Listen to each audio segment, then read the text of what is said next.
Shacayb Muuse Allaale oo ka mid ah murashaxiinta u tartami doona xilka golaha deegaanka ee degmada Berbera oo maanta shir jirayd ku qabtay magaalada Berbera ee xarunta gobolka Saaxil ayaa waxa uu markii ugu horeysay ka dhawaajiyay inuu yahay murashax u tartami doona amaba u taagan xilka golaha deegaanka ee degmada Berbera.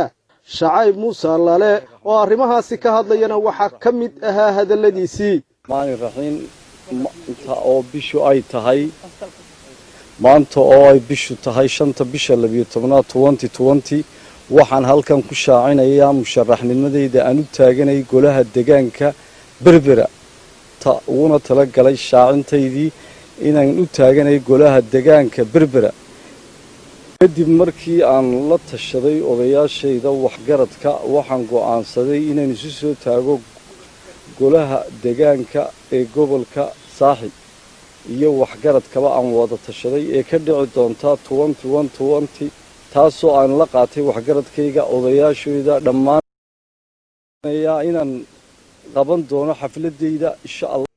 Shacayb Muuse Allaale oo shirkiisa trade si watay ayaa waxa ugu baaqay bulshaweynta taageerayaashiisa ee degan gobolka Saaxil iyo deegaanada hoos yimaada inay qaataan kaarka isdiiwaangelinta ee nagu soo foodale.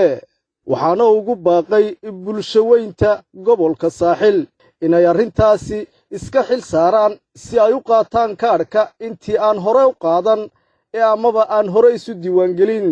Shacayb Muuse Allaale oo arrimahaasi mar labaad ka hadlayana waxa ka mid ahaa hadaladiisii. fursadan qaaliga ama shirkan shahaado u soo jeedinaya dhammaan gobolka Saaxil iyo degmooyinkiisa inay qaataan kaarka codbixinta meel kasta oo ay ka joogaan una diyaar garoobaan doorashada. dhinaca kale gabagabadii waxa uu ka hadlay in uu dhowaan shaacin doono oo uu soo bandhigi doono xafladiisa ku aadan murashaxnimadiisa. inaan qaban doono xafladeyda insha Allah haddii Ilaahay garto markay dhamaato diiwaangelintu inaan xaflad weyn qabsan doono cududeyda ku soo bandhigi doono xafladaas haddii Ilaahay garto. Assalaamu calaykum wa rahmatullaahi wa barakaatuh.